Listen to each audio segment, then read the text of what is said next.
DW AfricaLink.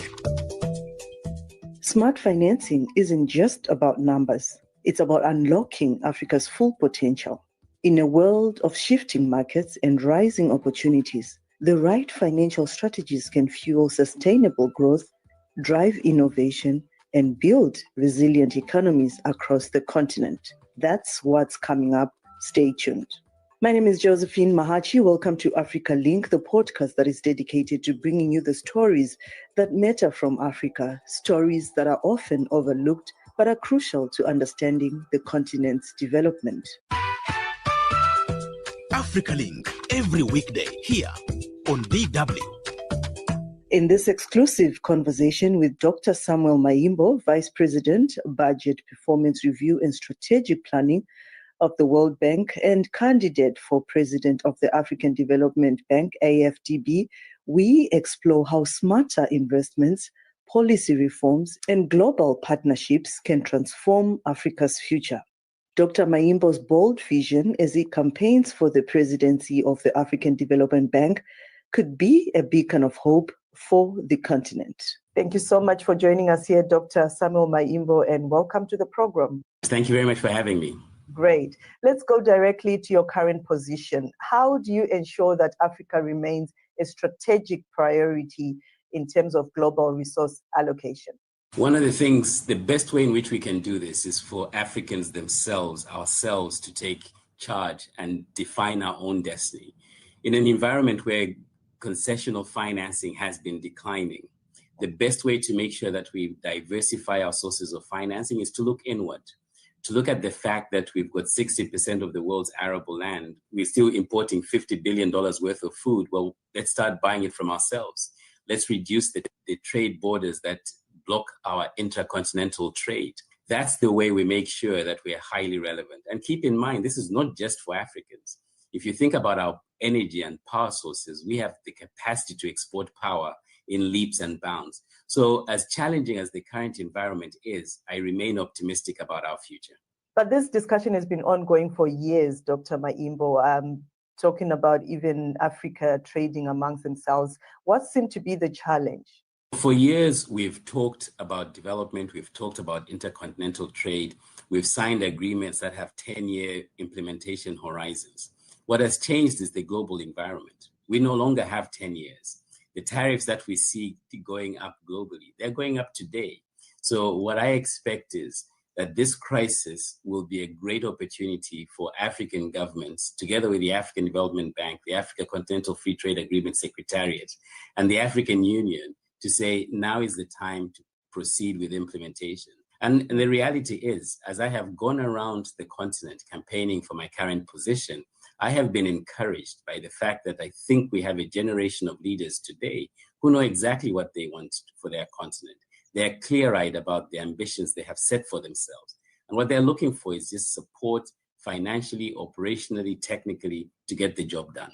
Now, one day, the world, rather, including Africa, obviously, woke up and President Donald Trump was talking about cutting aid. And USAID was one of the biggest organizations that was also assisting Africa in different aspects. We're talking of health, we're talking of even education. Now, how then is the World Bank evolving its support for Africa to move beyond this aid dependency? One thing to keep in mind, and certainly speaking as a Zambian who grew up there in the 1980s, who went through the HIV/AIDS epidemic, losing friends and family, I will always be grateful for the support that American aid has provided, especially through PEPFAR. There's been a tremendous amount of good work that has been done. That said, decisions have been made. And I think it's important to keep in mind that this decision, as difficult as it is a trend that we have seen over the last 5, 10 years, where concessional financing has been declining. And therefore, it is incumbent upon multilateral institutions, the World Bank, the African Development Bank, and African governments ourselves to rethink the current development model. The aid to debt model is not working on the continent. It's too expensive for donor countries. It's too expensive for recipient countries in terms of some of the debt burdens we currently carry. So I'm encouraged by the fact we're transitioning to a model that is private sector led. And the world is increasingly embracing AI, and the excitement is extremely high, Dr. Maimbo. You've seen that even I know on social media platforms, people are going crazy. People are creating a lot of images, some that are not real. People are even composing songs through AI. Now, how do you see artificial intelligence transforming daily life in African countries, particularly in undeserved communities? I am both excited and concerned about the potential for AI and technology in Africa as a whole. Excited because it is the fastest way in which we can leapfrog some of the challenges that other countries have faced as they've developed their countries. We saw this in telecoms. We didn't have to go through the whole landline experience. We can do the same with technology. And I think its ability to cross borders faster, and our young people are doing it. They're collaborating on fantastic projects with their colleagues on the opposite side of the continent. So to that extent, I'm very excited. My concern is in twofold. First, I think we're not investing in the core infrastructure fast enough to make sure that we remain competitive in an AI development world. We have to increase our investment in energy. We have to increase our investment in core infrastructure, cable technology. That's work in progress. The other is content. Most of us are fascinated by large language models that allow us to get answers in a couple of seconds. But the reality is those large language models do not include the beautiful Shona language. They do not include the Tonga language, right? And so as long as we are not investing in indigenous languages and culture, our children will grow up in a world where they are devoid of this rich cultural heritage that we've been blessed with. And I'm worried about my job, Dr. Maimbo. One day, maybe DWCW will pick up and say, we are using robots, but we just hope that will not happen. I mean, human touch, this human thing can never be replaced. But I'm also just wondering what policies you think African governments can adopt to ensure that AI benefits are actually inclusive. As you mentioned, I mean, our children should not grow up just feeling like they're robots. And also, it's not just for the tech elite. Absolutely. I've always been fascinated by what happens in an industry when technology comes in. When vehicles were invented, when airlines were invented, when the cable, when phones, we continue to have this conversation. And I've come to the firm belief, especially where AI and technology is concerned, that technology will not replace human beings. People using technology will replace the jobs of people who are not using technology, right? And so we enrich our jobs with technology. We expand the definition of what we can do. The key is to make sure that the vast majority of our populations are going up the value chain of employment. And this is what makes education fundamental in this environment. We can no longer afford to be sending our kids to spend years learning about history and geography. They must be learning about coding and investment and rates of return, because the quality of jobs is going to change, and we must be prepared for that. So as a matter of policy at the African Development Bank, I know it's been well known as an infrastructure bank for many years, but I'm going to take a holistic approach to development that takes into account that large-scale job creation requires us to invest in education, invest in health, and all of these fundamental enablers of development. Now, it doesn't mean everything has to be done by the African Development Bank, but it does mean we have to partner with those who are working in education, partner with those who are working in health, to make sure that we broaden the definition of job creation. One of the challenges we have in development in Africa is not the lack of good projects. We've got many good projects, but oftentimes they take place in isolation. Oftentimes they're not at a scale that will make a lasting difference. And that's what I hope to change, that we need to take a comprehensive approach to development. It's education, it's health, it's vocational training, it's partnerships with the private sector. It's making sure that we're working hand in hand with the kids. And when they're ready to go into entrepreneurship, we've got the financing vehicles to back them up. All right. I love your positivity. You're already talking as if you are the president of AFDB. But anyone life is too short. Any candidate that I interview, they never lose. So we hope that comes true as well for you. But do you believe Africa is ready to regulate AI effectively? Let's be honest amongst ourselves as Zimbabwean sister and a Zambian one. Look, it's actually a good thing that we are not rushing to regulate. This is why telecoms took off so quickly in Africa. Digital payment systems took off fantastically in Africa because we were not ready. We were not rushing to regulate. So there were a lot of innovations like M-Pesa in Kenya grew much faster because it was able to do things that it would possibly not have been able to do in highly regulated markets. So the pace of regulation for me is a secondary issue. The pace of investment in tech, in infrastructure, in cable technology, in making sure that we've got internet access for the vast majority of people, that's what worries me. The fact that leapfrogging into AI requires tremendous storage capacity, right? The storage capacity and energy usage is significant. And as long as we're not building this capacity on the continent, it means that we will continue to be consumers in a fast evolving digital environment. Now, my approach at the African Development Bank is to acknowledge that not every country will be able to afford the levels of investment that we can have, which is why it's paramount. We reduce our borders. We think in terms of hubs. Djibouti receives the vast majority of undersea cable networks, more than any other city that I've been to, right? So let's harness that.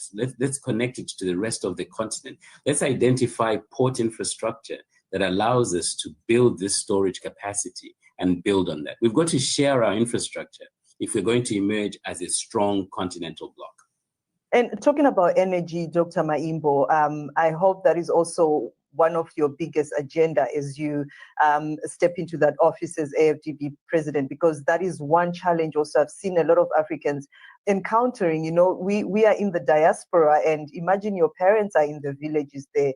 You hardly can communicate with them. And in this day and age, this is the only way we can communicate. We don't have post offices anymore. We don't have postmen to go with the letters anymore. So I hope this is one of your first priority agendas to ensure that every village, every rural area in Africa, at least has some form of energy. Absolutely. I couldn't agree with you more, because you and I have family and relatives who still have challenges with access to energy. It's unacceptable for me to sit here and have the luxury of talking about different types of energy in an environment where people still don't have access. So access is a priority. And the good news is Africa has the capacity to generate enough energy to power every village. If you just think about hydro, right from the Aswan Dam, the Great Ethiopia Dam, the yet to be completed Inga Dam project, and of course the dam that we share in Kariba. Yeah. The reality is the power is there. What's lacking is smart investments in energy that connects this power into all of the different power pools. We've got a Southern African power pool that is not connected to the Eastern African power pool. Let's connect those power pools. Let's make an investment in energy. We simply cannot grow in the dark. That's fundamental, right? And so when you think about the basic ingredients of development, energy, infrastructure, investments in our young people, these are the same basic ingredients that developed the United States, developed Europe after World War II, fast developing Asia. It's the same formula in Africa. So let's just focus on implementation, focus on making sure that our governments who understand what needs to be done have the support to do it. Now let's go back to President Donald Trump, the U.S. tariffs and global trade. As someone who's been with the World Bank and someone who's also vying for this high office, just to find out from you, what impacts do you think these tariffs have on African exports and trade competitiveness? When you have been in development for as long as I have been, you learn to focus on the long-term trends rather than the immediate news headlines. The discussions around tariffs are going to be ongoing for quite some time. As we speak, you'll hear it from the United States themselves that they're in negotiations with various countries. It's premature to rush to judgment on the outcome of those negotiations. I will leave them to take place. What my focus will be is that as these discussions are going on between various countries and the United States, my focus is what are the discussions taking place between African countries? What are the discussions taking place about the tariffs that prevent us from trading with each other more? Keep in mind that every single time an African country imports food, we are literally exporting capital to other continents. That's capital that Zimbabwe needs. That's capital Zambia needs. So let's buy from each other. Let's pour that capital into each other's enterprises, because long term, that's where we go. Now, you and I come from an area where we have the shared proverb that when two elephants fight, it's the grass. I want to make sure I'm not that grass suffering at the moment. Absolutely. But then also many countries, African countries rather, Dr. Maimbo, are drowning in debt and lack financial strategies for sustainability. Then what innovative financing strategies do you yourself, as the candidate for Africa Development Bank, advocate for? Debt is certainly one of the key things we need to resolve quickly if we're going to grow significantly at pace. I have a 3-point strategy when it comes to debt. The first is to use data to distinguish countries that are truly insolvent and require debt relief from the countries that have a solvency problem, have a liquidity problem. You and I have many friends who earn significantly higher incomes than we do, and yet they're broke in the middle of the month. They just need something to tide them over. Mm-hmm. Secondly, when it comes to the natural resource accounting for countries, I think we can do better. There are many countries we're treating as highly indebted, yet they're sitting on minerals, critical minerals, that have generational wealth. It's a matter of securitizing their sources of income and making them solvent today. So data is a big issue that we need to address. The second thing I want to focus on is revenue generation. Nothing gets you out of debt faster than increasing your income. And I think there are certain industries on the continent that can have the ability to do that we can lean into more aggressively than is currently the moment. Take the creative industry today. It is actually the second largest employer after agriculture in a country like Nigeria. Mm-hmm. South Africa is earning 300 million from the gaming industry. When you think about all of the sports venues that are hosting sporting related events over the weekend, we can do much more to lean into that. But it's not just the creative industry, it's even our traditional sectors like mining, agriculture. The task is to accelerate the review and licensing processes so that we can get from investment to revenue in the shortest possible time. The final step on our debt strategy is to go back to our financial instruments. We need to give sovereigns the space to use debt as merely one tool of a broader range of financial instruments than we currently are. When a country is indebted, we stop giving them access to markets, we stop giving them access to equity opportunities, mezzanine finance. Let's go back to basics. Let's engage in blended finance options that makes it easier for countries to keep up with their payments. In the vast majority of African countries, it's not a debt problem, it's a debt repayment problem. And that's what I will be focusing on, easing that repayment cycle and process so that countries can go back to the business of investment and growth, because that's what takes us out of debt problems in the long term. But I have a question on this debt issue, Dr. Maimbo. Sure. I'm just looking at how countries come to World Bank or IMF and say, oh, we need this certain amount of money, probably for education, for health and whatever, and the money is released. Are there any systems in place that people actually go back to these countries and see, at least check if this money is being used for what it was taken for, or it's just giving you the money and that's it, waiting for your money to be paid back? Not at all. I have spent 18 years doing World Bank operations. I lived in Mozambique and covered 7 countries on the African continent. The whole process of lending, and one of the reasons why the World Bank often gets criticized for taking too long in approving World Bank projects, is because we are on the ground. We're going to countries, having discussions on what the money is going to be used for, how it's going to be paid. And actually, one of the key things people neglect is that the World Bank often doesn't give you money upfront. We actually pay you the money after you've invested. So we agree that it's going to be a real construction, and you go through the procurement process. As you're making those payments, you're presenting those payments to the bank for you to be reimbursed. I don't think the level of indebtedness is a result of the model that development partners are using. The challenge that comes in is that once the investments are made, we are not doing as great a job collectively, governments and multilateral institutions, to make sure that those investments are sustainable. We have made sure that they're being maintained well, and critically, not linking them enough to revenue generating sources that expand the economy. Which is why, as a matter of policy at the African Development Bank, should I be elected, is that when we think about infrastructure projects, whether it's rail, road, pipeline, we're going to do it in the form of corridors. Along the lines of rail, along the road, we're going to have to think creatively to make sure that we're supporting the agricultural sector along that line of rail. We're supporting special economic zones, because once you do that, that's the best way to make sure that whatever you borrow has generated enough revenue for you to repay. Now, as we wrap up our discussion, I know, again, we would want to know more about your vision for the AFDB presidency if elected head of the African Development Bank. You did mention some of your priorities, but I would want to hear from you your top 3 priorities in your first 100 days and what you would do differently from your predecessors to make AFDB more agile, transparent, and youth-focused, especially youth-focused, and not forgetting women. Thank you.